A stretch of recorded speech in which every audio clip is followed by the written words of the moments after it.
Começamos ontem, na semana passada, os mandamentos da igreja, e nós vamos terminar hoje, certamente, vendo os outros 3 preceitos da igreja.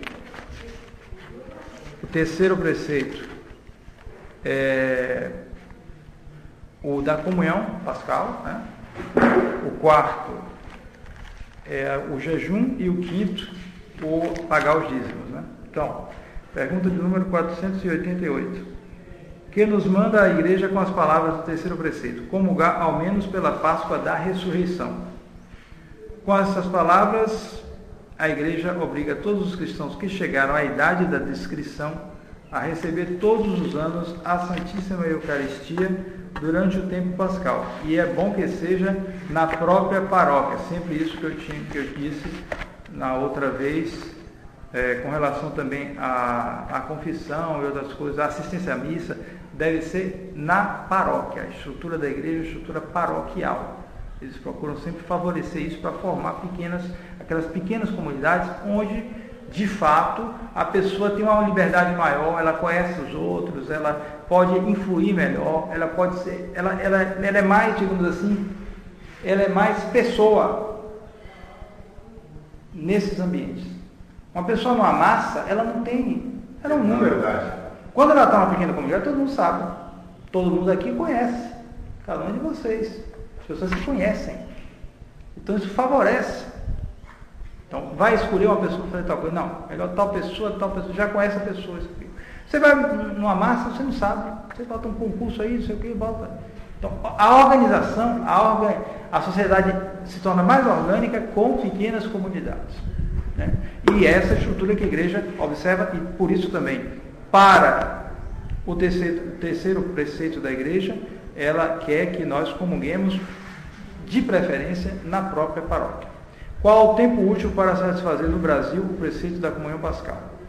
Isso varia, cada lugar tem uma disciplina diferente. Então, no Brasil, a comunhão pascal vai do dia 2 de fevereiro, festa da purificação de Nossa Senhora, até o dia 16 de julho, que é o dia de Nossa Senhora do Carmo. Isso é uma permissão, é uma ampliação. Para outros lugares é mais estrito. Na Espanha, por exemplo, é até domingo in Albis, é bem restrito. Domingo depois da Páscoa, algo assim, é bem mais restrito. Aqui no Brasil, levando-se em conta a distância, a carência de padres, etc., já se deu há um bom tempo essa permissão da comunhão pascal até o dia 16 de julho. Portanto, nós temos praticamente metade de um ano, perdão. 16, né? Do dia 2 de fevereiro até o dia 16 de julho. Aqui, vou escrever. Dia 2 de fevereiro de 2 de fevereiro, purificação de Nossa Senhora, até 16/7, Nossa Senhora do Carmo. Um tempo longo, mas é uma permissão dada especial. Normalmente não é assim, porque o próprio nome indica comunhão pascal, então é mais para o período pascal. O período pascal é compreendido entre a Páscoa até a festa da Ascensão, chamado período pascal. Então, normalmente seria nesse período, mas se ampliou para facilitar justamente aqueles que moram longe, grandes distâncias, né? Então, no Brasil se deu essa permissão. Somos obrigados a comungar em alguma outra ocasião fora do tempo pascal? Sim, somos obrigados também a comungar em perigo de morte.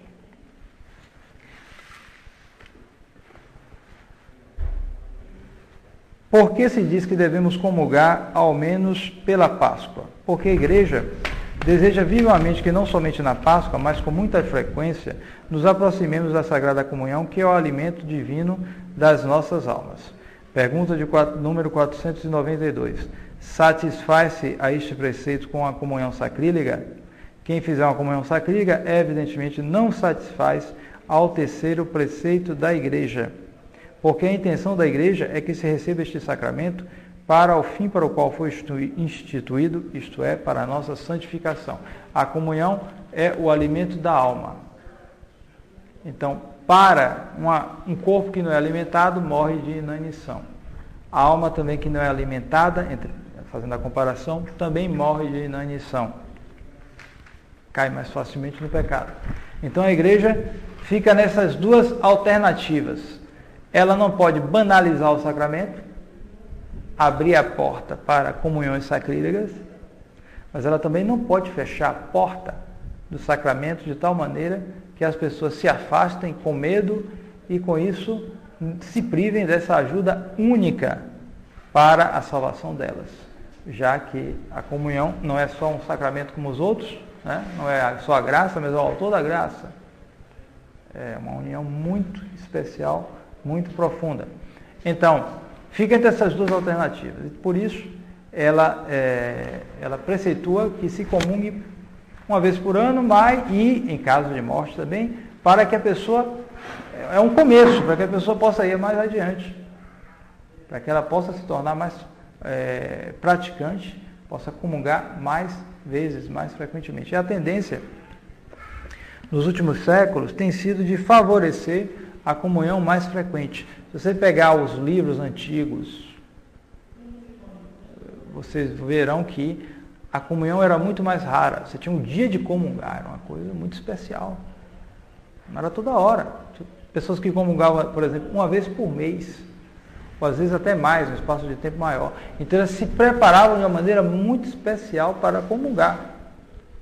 Aos poucos isso foi tornado mais frequente. São Pio X foi um dos papas que mais favoreceram a comunhão frequente. Não só a comunhão frequente, mas ele recuou a idade para a primeira comunhão, favorecendo crianças mais novas, dando-lhes a faculdade de comungar, fazer a primeira comunhão com menos idade. Isso é muito bom, mas não nos esqueçamos também de não ir excessivamente. Hoje é o excesso contrário. Hoje você vai por aí, todo mundo, porque justamente como a missa reduzida a um banquete, no banquete tem que se comer, né? A pessoa tem que comungar várias vezes por dia. Exatamente. Porque justamente você identifica a missa com a comunhão, com um banquete. É verdade que é um banquete, mas é primeiro um sacrifício. É um banquete que vem de um sacrifício. E a pessoa se sente obrigada aí, é a hora da comunhão, vou lá comungar. Exatamente, todo mundo não está se preparando, e pregadores aí ajudam, como um que eu ouvi falar lá no Mosteiro de São Bento, que chegava ali. Venham para a comunhão, Jesus veio para os pecadores. Olha, é claro que não se ouviu para os pecadores, mas faça as distinções, olha essa. De tal modo que a pessoa que estava assistindo teve que segurar o marido, que o marido não praticante estava querendo ir comungar também, porque o padre estava dizendo, Jesus veio para os pecadores. Quer dizer, se você não faz as distinções, você favorece todo tipo de sacrilégio. Então, a primeira coisa, início da sabedoria, é o temor de Deus. Então, a primeira coisa, não pode comungar. Para comungar tem que estar em estado de graça. Dito isto, também não vai se passar para outro extremo, com escrúpulos, com isso, com aquilo, qualquer coisa não quer comungar, isso, aquilo, não é isso. Mesmo porque a gente sabe que se se está em pecado venial, é bom comungar. No sentido de que a comunhão pode tirar o pecado venial. Perdoa. A comunhão é um pecado venial. Então, não é qualquer pegadinho, qualquer coisa que a pessoa, não sou digno de Nosso Senhor. Escrúpulos. Porque passa para o outro extremo. Passa para o outro extremo. Então, a pessoa tem que... A igreja, nessa preocupação desse equilíbrio, ela quer que a pessoa comungue uma vez por ano, no mínimo, claro, e quando está em perigo de morte. E aí há um relaxamento, uma má formação, e também as coisas do mundo, né? O mundo pagão, que ponto se chegou, que é raro você ter condição de dar comunhão a um doente. Não tem como. No máximo você dá extrema-unção e a dissolução de extrema-unção, porque ele já está em estado de coma, como induzido, dá uma substância óssea de cabelo. E os próprios parentes só querem que o padre vá quando já está nas últimas mesmo. Porque tem medo de ficar muito nervoso, apressar, piorar isso, aquilo. Falando em extrema-unção, a pessoa fica com medo de morrer. Exatamente. Então, antigamente não era assim, porque a pessoa em geral morria em casa e acho que morria até melhor, né? Porque é verdade que para certas coisas você pode ter um alívio melhor no hospital, mas a pessoa fica ali. O padre falou e passou um tempo no hospital e disse: no hospital você vira uma coisa. Trata você nem conhece isso aqui, a pessoa trata, não, tem que fazer o dever, né? Faz aquilo aqui, tal coisa, mas você está ali. Em casa você tem os parentes, etc. Coisa muito mais natural, mais propício à conversão da pessoa, à salvação da pessoa. E, por isso, quando eles viam uma situação difícil, eles chamavam o padre para dar o chamado viático, que é o chamado alimento para a viagem. A viagem se aproxima, a morte, então era o costume, né? E os santos tinham muita devoção de querer receber o viático, de morrer com o nosso Senhor, tendo recebido o nosso Senhor. Hoje a pessoa vai para um hospital, come induzido, isso, aquilo, aquilo outro, você não pode, fica difícil de dar o viático, mas, no entanto, é uma obrigação que a igreja quer que aqueles que tenham condições recebam a Sagrada Comunhão, depois, é claro, de ter recebido os outros, sobretudo a confissão, né? Ela quer que receba esses sacramentos para se preparar para a morte. É ali o momento principal que a pessoa vai decidir a existência dela. E se não tiver condição de confessar? Qualquer? Não, ele tem que, a primeira coisa, ele tem que confessar. Ele só pode confessar se ele tiver estado de graça. Mas se o doente não... Não, sim, quem precisa... não pode, não fala, sei lá. Não, se ele não pode falar, ele pode confessar mesmo assim, recebendo a absolvição. A pessoa lembra, o padre diz para ele lembrar os pecados dele, certo? E depois dá a absolvição. Condicional, coisa parecida, nosso Senhor leva em conta. Em estado de morte, de doença grave, há essas dispensas, claro, porque a pessoa não tem condição. Né? Então, justamente há esse abuso, essa dificuldade, as pessoas morrem sem o viático. Isso não é bom. E a igreja quer que a pessoa se comungue pelo menos uma vez para que ela possa criar o hábito da comunhão. Quarto preceito. Que nos manda o quarto preceito da igreja? Jejuar e abster-se de carne quando manda a Santa Madre Igreja.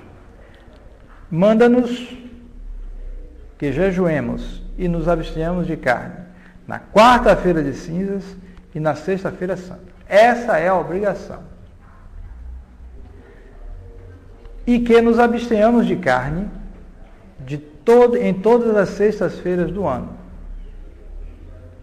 Esta abstinência pode ser comutada por outra obra pia a juízo do bispo diocesano. O bispo pode conceder uma faculdade para um padre também comutar por outra obra, no caso, se houver necessidade disso, né? No caso da abstinência. Em que consiste o jejum? O jejum consiste em tomar uma só refeição durante o dia e em não comer coisas proibidas. Pergunta de número 495. Nos dias de jejum, além da única refeição, é proibido tomar qualquer outro alimento? A igreja permite uma refeição pequena pela manhã, em uma ligeira refeição à noite, ou então, cerca do meio-dia, quando se deixa para a tarde a refeição maior. Então, a pessoa pode. O essencial é que haja só uma refeição inteira. Essa refeição inteira pode ser meio-dia ou de noite, o jantar. Pode ser o almoço ou pode ser o jantar. Além dessa refeição completa, pode haver duas refeições menores. Uma pequena pela manhã e outra um pouco maior, que pode ser ou meio-dia ou mais comumente no jantar.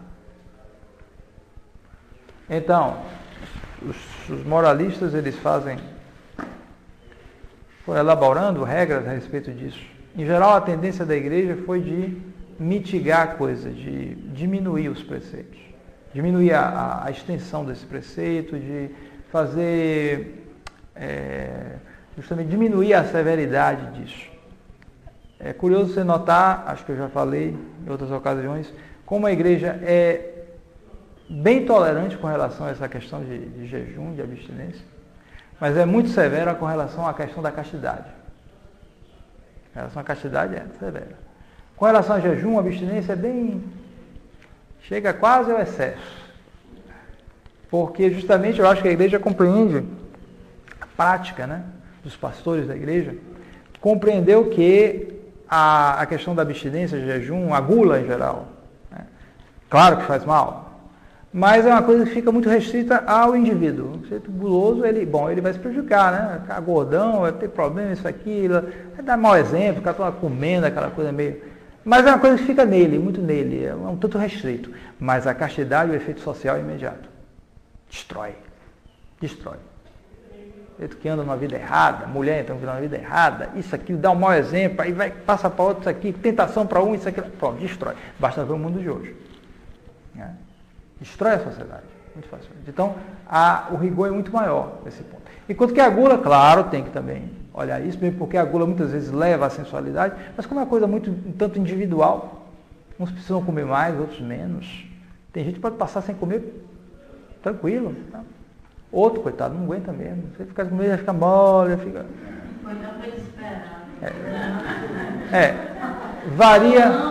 Varia muito. Então ela é mais tolerante nessas coisas. Né? Um excesso de gula pode fazer mal à pessoa, não é fazer mal a outros. Um excesso na castidade pode levar a um beiço fora do casamento, e aí, entre outras coisas. Né? Pronto, a sociedade já está desorganizada aí. Um casamento desfeito, eita, confusão. Um mau exemplo que vai dar. Né? Ele largou fulana, já está com fulana mais novinha aí o outro que está casado lá com a esposa dele mais de idade, olha, fulana aí tá, aí já entra. Pode entrar numa vida ruim, está destruindo o tecido social. Gula é menos, é mais localizada. Então,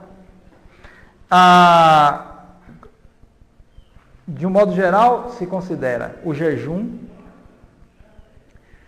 de manhã, porque antes era uma refeição só uma dia de jejum. Não só se diminuiu os dias de jejum, mas se diminuiu o jejum também. Atualmente, a disciplina atual é jejum só 2 vezes por ano, só. Quarta-feira de cinzas e sexta-feira santa, só. Os outros dias, têmporas, tudo, havia dia de jejum antigamente, agora diminuiu tudo. Na Idade Média faziam jejum durante toda a quaresma, à exceção do domingo. Fazia jejum. Aqui faz, né? Aqui não, se faz abstinência durante toda a quaresma e se faz jejum nas segundas, quartas e sextas da quaresma. E sábado também. A abstinência de carne aqui é todos os dias da quaresma. Todos os dias da quaresma. Agora jejum é segunda, quarta, sexta e sábado na quaresma. Durante a quaresma. As ordens religiosas tinham o costume de fazer, e ainda há algumas que fazem, do dia da exaltação da Santa Cruz, 14 de setembro, até a Páscoa do ano seguinte. Ou seja, mais da metade do ano. À exceção do domingo. Era dia de jejum. O jejum era o seguinte, de manhã, no máximo 60 gramas de alimento sólido. Quer dizer, que a pessoa pode tomar cerveja, chá, água, café, a não ser leite. Leite tem que restringir um pouquinho. Pode tomar um pouquinho, mas não muito. Mas pode tomar à vontade o líquido. E o alimento sólido equivale mais ou menos a uma fatia de pão, assim. Melhor o pão integral, que alimenta mais. Né? É mais ou menos isso. Pode substituir por outra coisa. Meio-dia é uma alimentação normal. Inclusive se pode até, aí tem os teólogos que vão fazendo as distinções, se pode interromper um pouquinho, contanto que seja uma refeição moralmente una. Alguém pode, por exemplo, fazer uma refeição, parar 15 minutos e depois comer de novo. Bom, pode fazer isso, né? É uma refeição só. Mas você pode aproveitar para deixar de desgastar e depois toma mais comida, o que pode levar a tirar o atraso da manhã, né? Bom, enfim, refeição normal, meio-dia, ou então no jantar.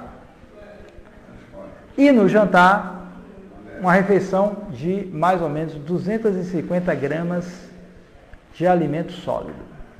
Dá para fazer Dá para comer razoavelmente bem. Dá para você comer, por exemplo, 2 pães com uma fatia de queijo, um café com leite, abundante, com chocolate, uma coisa assim. Come ali.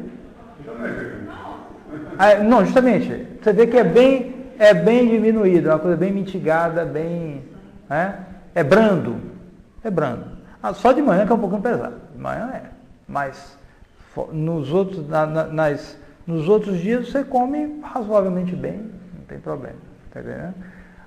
Em outros lugares se mudou um pouquinho, por exemplo, parece que nos Estados Unidos se chegou a fazer o seguinte, olha, a refeição de meio-dia, não, a refeição de manhã e de noite, as menores, não devem exceder a refeição de meio-dia. Aí você faz o cálculo, vai para cá, eu acho que fica até mais fácil, porque se você pegar, por exemplo, a refeição de noite, 250 gramas, e a de manhã, 50 gramas, dá 300 gramas. Você divide, dá 150 gramas para cada de manhã e de noite. É mais fácil, né? Porque justamente o mais pesado é de manhã.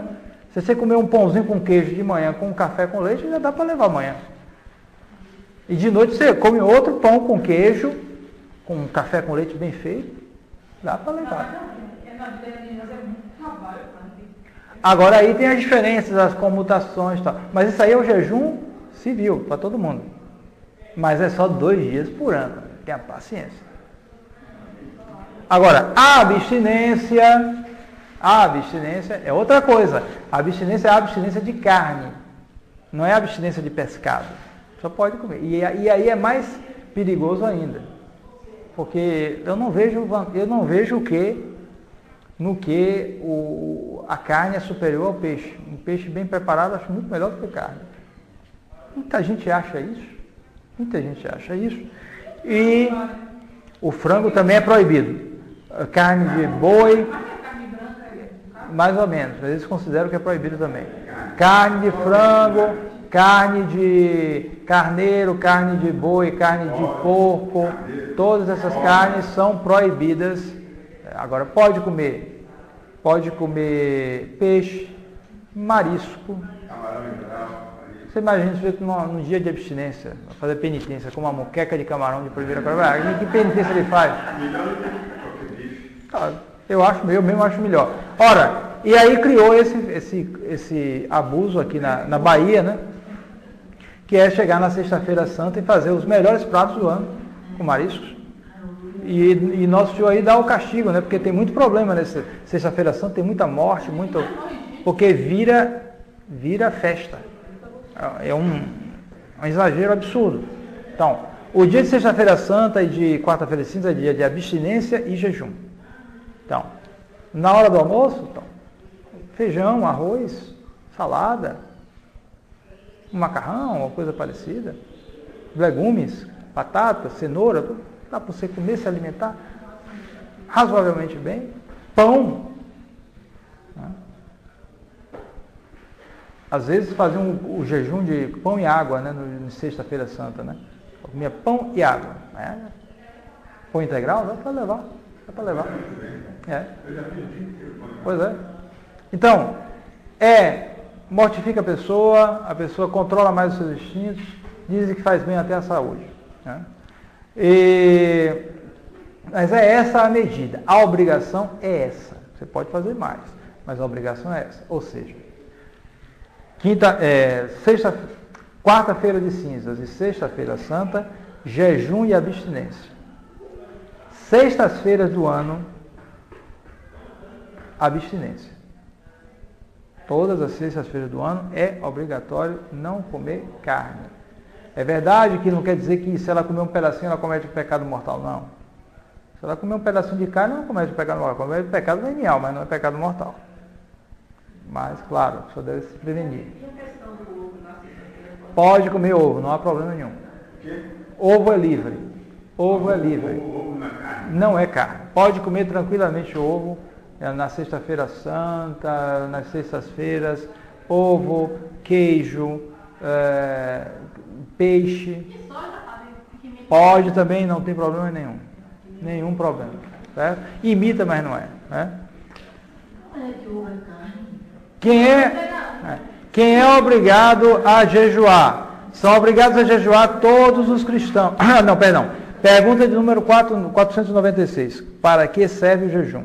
O jejum serve para nos dispor melhor para a oração, para fazer penitência dos pecados cometidos e para nos preservar de cometer outros novos. Favorece a oração, barriga cheia rezar, não é bom? É uma penitência.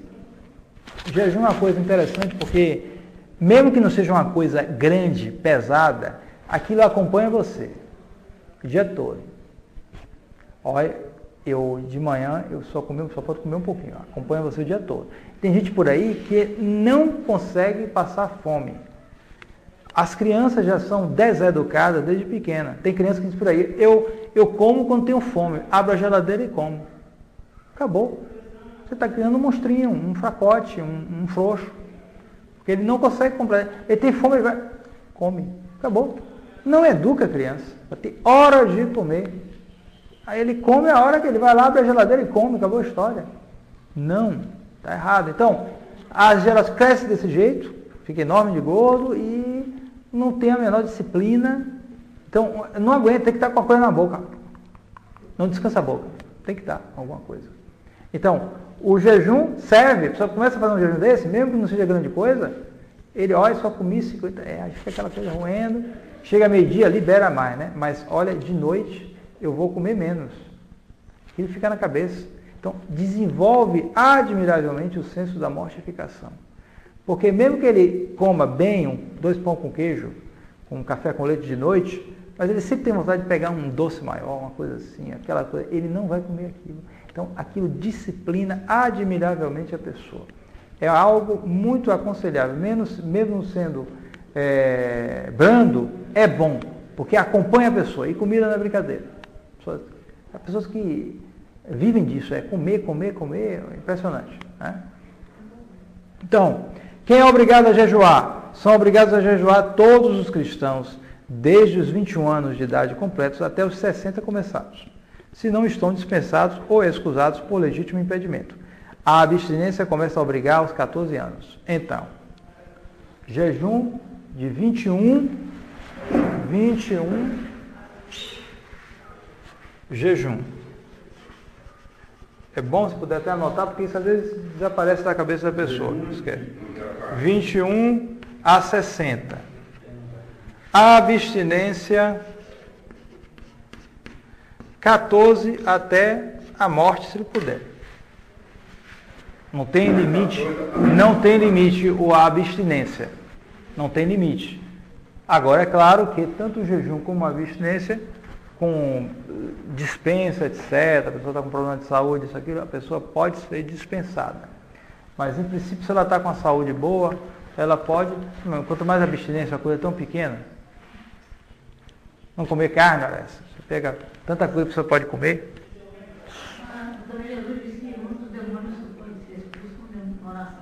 Nosso Senhor diz isso porque justamente o papel do jejum.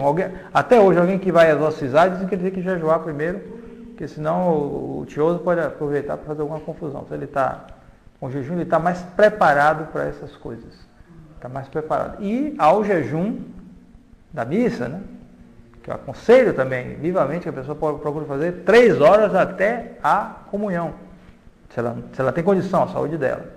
Isso é coisa novidade, né? Antigamente era da véspera, né? Era da véspera, era de meia-noite até a hora da missa, e não era só comida não, era bebida também.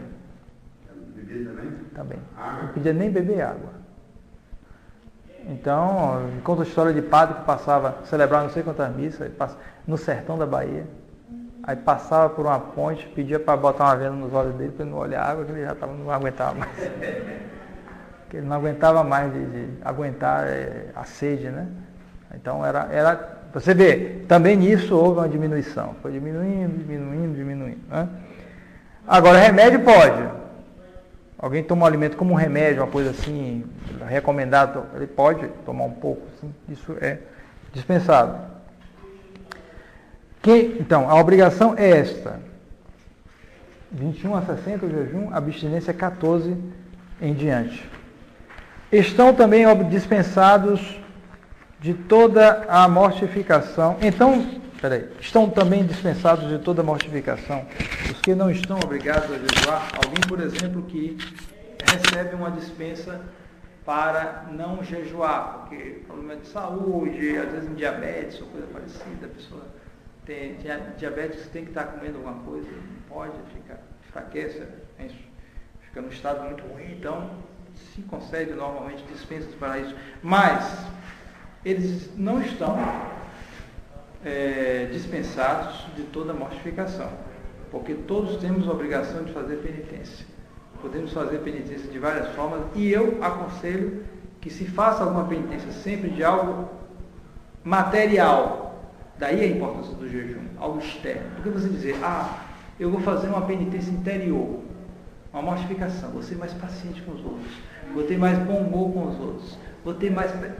Tudo bem, você pode fazer isso, mas isso é uma coisa que você não controla direito. Não controla direito, está dentro de você. Não importa se material está. Você pode fazer e deve fazer, mas a mortificação exterior está ali, ó. Eu não vou comer aquilo. Eu não vou comer a sobremesa no almoço. Por que não?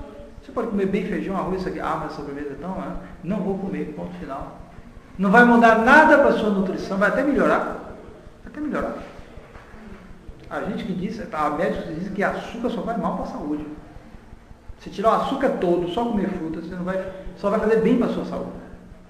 Só que ninguém tem coragem na prática, né? Mas pelo menos você tirar a sobremesa já é uma boa coisa. Você não vai perder nada mesmo. E você vai ter uma coisa bem material para fazer uma mortificação. Então essas coisas externas ali, não pode faltar. Porque senão você vai começar uma coisa interior subjetiva e, não precisa, o que interessa é o interior, não precisa fazer mortificações exteriores, o que interessa é o interior, Deus está vendo. Negócio de modernista, acabando fazendo nada, nem externo nem interno. Então é bom ter algo no externo, no real exterior, mortificação exterior, agora na medida de cada um. Então por isso se diz que a pessoa deve fazer alguma mortificação sempre. Então se um diabético não pode fazer mortificação de comer isso, tá bom, mas a coisa que ele gosta, deixa de comer aquilo, uma outra coisa, vai ser até bom para o diabetes dele. Assim por diante. Pode comer, tem outras coisas exteriores que você pode fazer, que não é só o comer. Não só o comer, você pode fazer coisas exteriores, como rezar de joelhos, outra coisa parecida. Por exemplo, pequena mortificação, pequena coisa. Você vê, por exemplo, esses bancos aí da igreja. Tem a parte para se ajoelhar, né? Mas quanta gente chega e faz assim. Suja aquilo, eu tenho que limpar. Mas é mais comum realmente sentar assim, né? Então, por que não faz, criatura? Bota assim. Se você não tem idade muita, pode fazer uma mortificação. Se está mais novo, está mais velho, tem coluna, tudo, se leva em conta. Uma pessoa mais nova, por que não pode fazer isso? Em geral, até os mais novos fazem isso. Chega aqui, aquele negócio. Então, fazer isso. Pequena mortificação, não nada demais, né? Não é pecado você chegar e botar assim, fazer assim. Mas não é melhor, não é até mais digno você estar uma postura, isso aqui. Então, essas coisas podem ser feitas, são externas, podem ser feitas também, ajuda também. Mas a de alimentação é bem, porque acompanha a pessoa durante o dia. Por que foi instituída a quaresma? A quaresma foi instituída a fim de imitarmos, de algum modo, o rigoroso jejum de 40 dias que Jesus observou no deserto, a fim de nos prepararmos por meio da penitência para celebrar santamente a festa de Páscoa. Hoje nós estamos começando um período de penitência menor, que é o advento. É uma pequena quaresma, digamos assim. A pessoa faz uma penitência, mas é menor, não é tanto como... Mas é preparação para as grandes festas. Para que a gente possa se preparar justamente para aproveitar de maneira mais espiritual. Porque como vai no Natal, como na Páscoa, há uma... solta mais esse aspecto, né? Só come mais, isso aqui tem que estar com uma disposição para não virar uma comilança, isso aqui, tem que estar preparado para isso, né? Aí vem outras disciplinas que aqui no catecismo ele dá uma nota. Damos aqui as explicações do catecismo de São Pio X sobre a antiga disciplina do jejum e abstinência pelo fruto espiritual que dela se pode tirar. Então, tem o jejum do advento, havia um jejum no advento. Havia o jejum das 4 têmporas, existe ainda as 4 têmporas. O jejum das 4 têmporas foi instituído para consagrar cada uma das 4 estações do ano com a penitência de alguns dias, para pedir a Deus a conservação dos frutos da terra, para lhe dar graças pelos frutos já concedidos e para lhe pedir que dê à sua igreja santos ministros, que são ordenados nos sábados das 4 têmporas. Então, quando havia uma mudança de estação, havia essas têmporas. E se fazia penitência nesse período. Justamente porque o mundo, naquela época, vivia muito em torno da agricultura. Hoje ninguém mais sabe estação, nada. As pessoas viviam disso. Havia a fase da lua, a fase do ano, etc. Porque era o período de plantação, período de colheita, período de armazenamento, período disso, daquilo outro. Era tudo girava em torno das estações. Então, quando havia período de colheita, isso aqui, então, se fazia cerimônias especiais em que se pedia a conservação dos frutos da terra, porque se não tivesse isso também, meu amigo, a pessoa podia passar fome, morrer de fome às vezes. Eles estavam na dependência disso. Então eles pediam continuamente a Deus para que conservasse os frutos da terra, para que lhe desse. Então eles estavam mais em contato com o nosso Senhor, mais dependentes da natureza que é controlada pelo nosso Senhor. Hoje, o homem dá um jeito com sua tecnologia, a civilização hoje é técnica, acumula uma quantidade enorme de alimentos produzidos. É verdade que supre muita coisa, né? Mas serve também para afastar as pessoas da vida mais natural, para viver em cidades, onde elas muito mais facilmente perdem a sua alma e perdem o contato com a dependência de Deus. As pessoas eram mais dependentes de Deus. Elas dependiam das estações para ter uma boa colheita, para ter uma condição de ter o alimento, guardar o alimento para matar a fome e da sua família. Se não tivesse, podiam passar fome e morrer. Então a igreja instituía essas têmporas com penitências, etc., justamente para atrair a benevolência de Deus, para que os frutos da terra fossem conservados, multiplicados. Hoje, isso está muito mais vago. É verdade que as têmporas continuam no calendário oficial da igreja, porque depois, no calendário tradicional, porque depois de Vaticano II tirou tudo isso, né? Tirou tudo, acabou. Reminiscência medieval, sei lá, acabaram tirando isso. Mas ainda hoje se aconselha a penitência nesses dias, alguma mortificação, enquanto que antes havia jejum nesses dias. Jejum. Para que foi instituído o jejum das vigílias? Havia também o jejum das vigílias, instituído a fim de nos preparar a celebrar as grandes festas. Sempre assim, quando havia uma grande festa, se preparava com jejum, para aproveitar de uma maneira espiritual o fruto dessa festa. Tá bom, você comia mais, você tinha um fogueiro, havia mais, mas tudo isso você já preparado para não entrar naquilo como se fosse só uma festa, e ponto final. Então, antes dessas grandes festas, havia jejum também.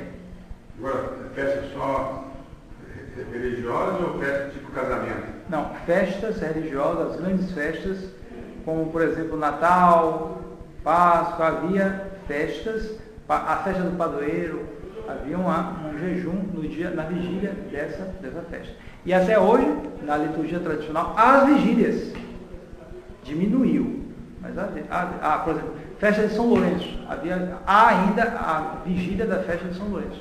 São João Batista, existe a vigília da festa de São João Batista, e assim por diante. E se usa paramento roxo. As festas de Nossa Senhora também, né? Há também algumas vigílias com paramento roxo para essas festas. Né? Por que a igreja quer que nos abstenhamos de comer carne na sexta-feira? Resposta: a fim de que façamos penitências todas as semanas e sobretudo na sexta-feira em honra da paixão de Jesus Cristo. Como é a paixão de nosso Senhor, se faz essa abstinência de carne nas sextas-feiras. Sempre se pode comer outras coisas, pescado, mas se a carne se faz essa abstinência. E justamente para moderar essa tendência, a gente sabe que embora alguns gostem até mais de pescado, mas em geral a pessoa é muito apegada a carne boa e carne vermelha em geral, né? Há pessoas por aí que se a pessoa pegar um prato de feijão, arroz, uma salada e comer, parece que não comeu. Só come se botar a carne, e muita carne. Parece que é o principal da refeição é a carne, o resto é complemento. Mas, quando deveria ser justamente o contrário. Feijão, arroz, outras coisas, salada, legumes, o complemento é a carne. Mas o fato de ser carne, não é também por causa da morte da carne em Jesus? Alguma relação com isso, não sei, me parece que o principal é, o motivo é a penitência, porque é o mais suculento, de um modo geral, para a maioria das pessoas. O mais suculento é a carne. As carnes que preparam de uma maneira, né, muito bem feita, né, e que as pessoas são apegadíssimas a isso. Então, se corta isso na sexta-feira. Hoje em dia não é mais assim não, o pessoal está tão ligado agora de dieta, não sei o que, carne é proibida. Não, hoje em dia há uma tendência de jejum mundano, né? Jejum do pecado. É o jejum do pecado, porque o sujeito justamente, ele quer viver muito, ele quer aparecer bonito, então ele faz essas privações, às vezes terríveis. Eu sei casos de essas modelos fotográficas aí que morreram.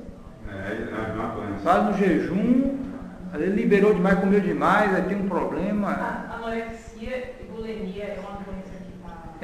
Porque as pessoas, elas querem aparecer bonitas, querem viver muito. Como a ciência descobre que realmente... Mas já, todas essas coisas aqui já eram há uma página de Dom Guéranger que relaciona a decadência da sociedade ocidental com o uso excessivo de carne, comer muita carne. Faz a pessoa decair. Isso é verdade, a verdade descoberta. Só que eles pegam esses conhecimentos verdadeiros e puxam para o lado deles. Então, fazem dieta até não poder mais, para viver muito. E aqui e ali eles erram. Aqui e ali eles erram, porque como o próprio mundo está muito errado, desequilibrado. Então, por exemplo, eu já ouvi falar gente, por exemplo, que só quer comer peixes, isso, aquilo, porque é bom para a saúde, magnífico, não sei o que. É verdade? É. Mas parece, já ouvi outros médicos dizerem, que há uma contaminação muito grande nos mares. Então esses peixes ficam contaminados.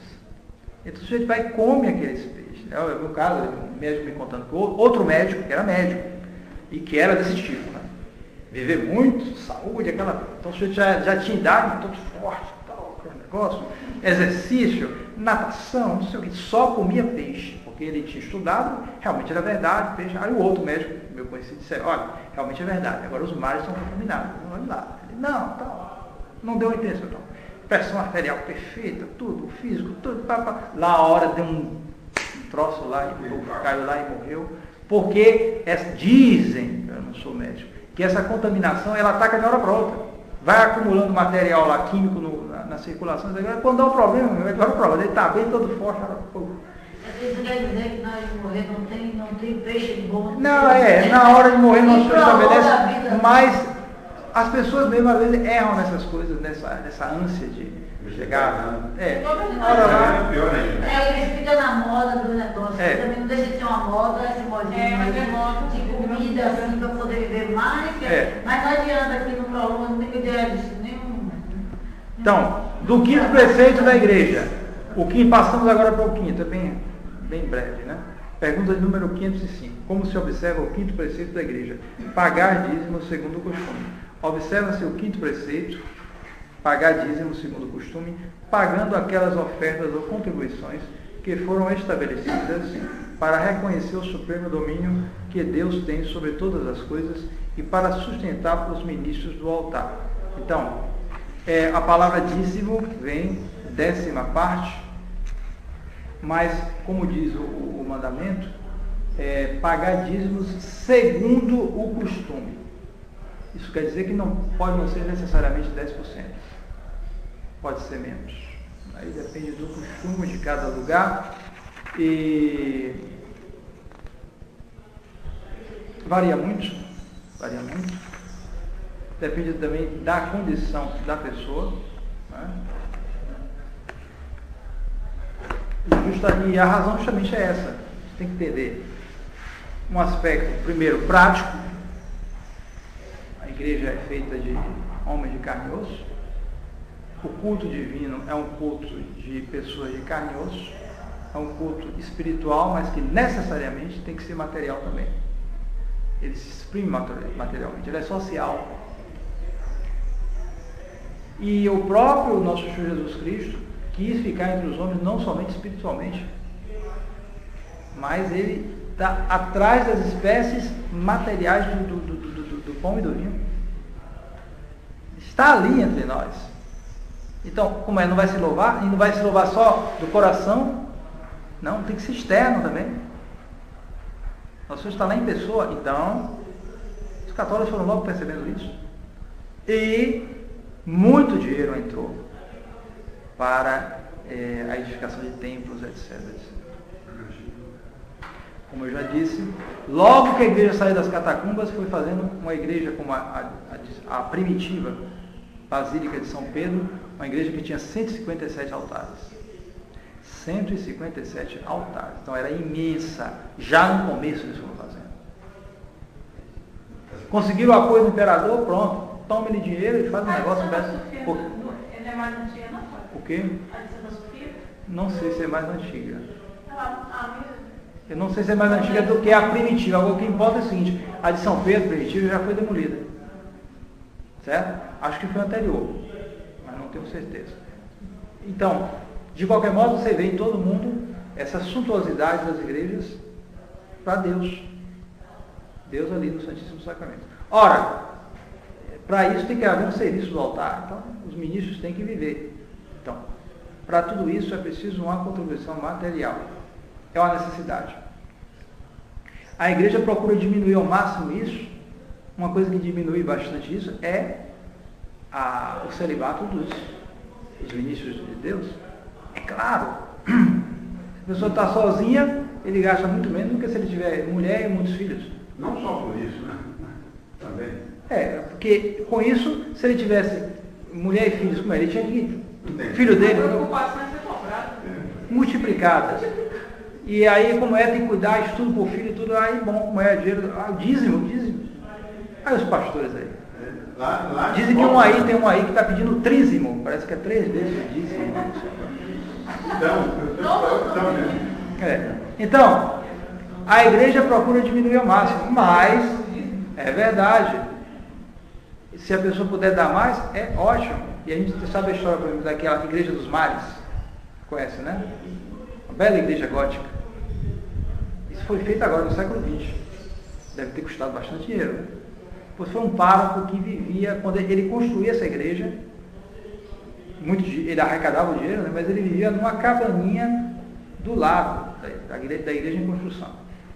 Quer dizer, ele era pobre, não tinha, vira homem de Deus, vivia ali na cabaninha do lado e ia fazendo a igreja. Fez a igreja belíssima, magnífica, mas ele pobrezinho. Né? Ele pobrezinho. Hoje, com o Vaticano II, isso vai relaxando, porque é a tendência. A pessoa não sabe nem mais para que ele é padre. Então, o resto vai desabando.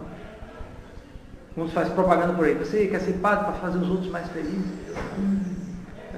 Com essa tolice aí, a pessoa perde o sentido do que é padre e vai entrando na vida mundana. Se ele não é mais diferente dos outros, para que ele vai guardar a castidade, ser pobre, etc, etc? Não tem lógica a coisa. Né? Então, mas é verdade, pela própria condição das coisas, a igreja precisa de ter contribuição. E depois, esse outro aspecto, o aspecto educativo do dízimo, é importante.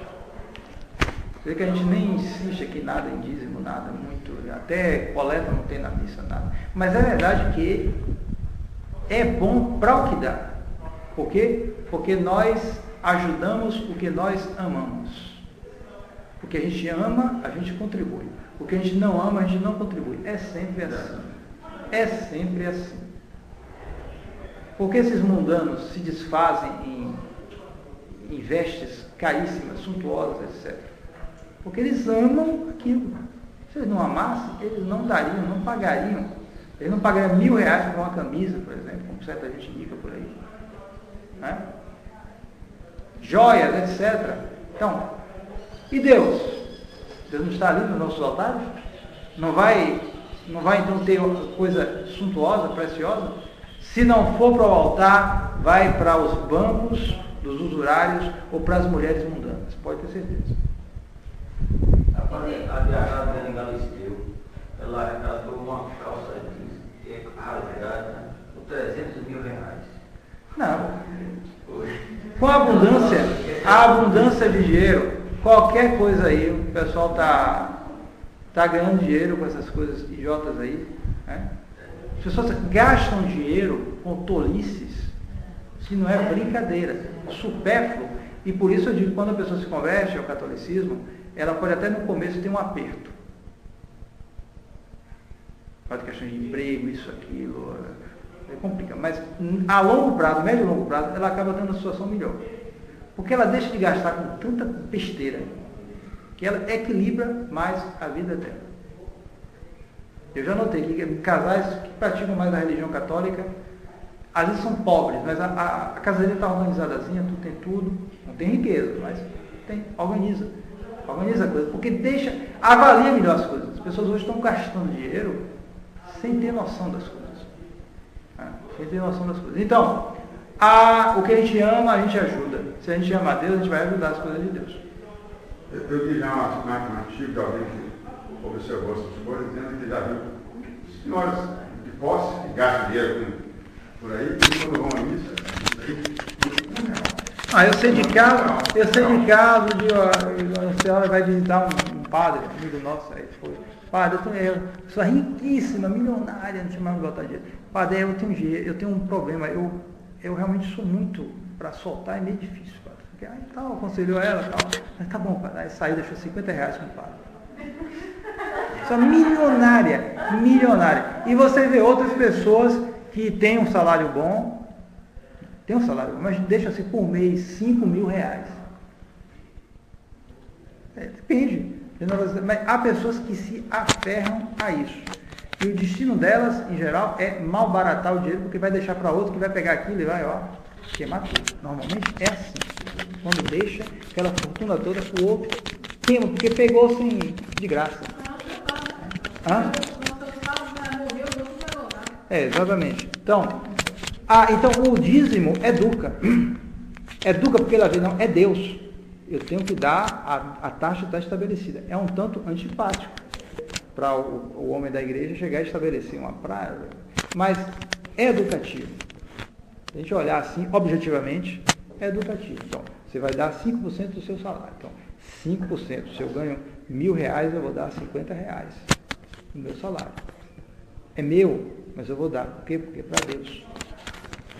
Para Deus. Agora, da parte do padre, ele tem também a obrigação de ter uma vida austera. Se ele começa vida, carro, isso, aquilo, outro, o pessoal não vai gostar dele. Se ele vê a igreja sendo edificada, altares disso, daquilo, coisas bonitas sendo postas, etc., isso é uma educação. Aí o efeito vai ser muito maior, porque ele vai ver que o dinheiro dele, ele está fazendo sacrifício, mas está sendo edificado algo em honra a Deus. Está ali o altar de ouro, de ouro, ótimo, se tivesse mais ouro, melhor ainda. A mentalidade católica não é a mentalidade protestante. As igrejas católicas, quem desenvolveu arte? O protestante desenvolveu arte. Você vê certas igrejas protestantes antigas, tomaram dos católicos. Eles desenvolvem muito pouco, porque começa que não tem questão de imagem, e eles têm que ter coisa mais simples, não sei o quê. Então, o esplendor, a beleza, está todo do lado dos católicos. Porque era para Deus. Então tinha que ter coisa suntuosa, bela. Agora, contanto que os ministros do altar, eles precisam de alguma coisa, claro, para sobreviver, mas sejam modestos. Sejam modestos. Não comece a mostrar esplendor demais. No culto, não. Tudo bem. Mas na sua vida pessoal, muita sobriedade. É o que dizia, para terminar, dizia o cura da São João Maria Vianney. É muito bonito uma batina velha com uma casula de ouro. A batina era dele, né? A casula e a sobrepelícia tudo era coisa de alto luxo, de coisas muito belas, mas para o culto divino.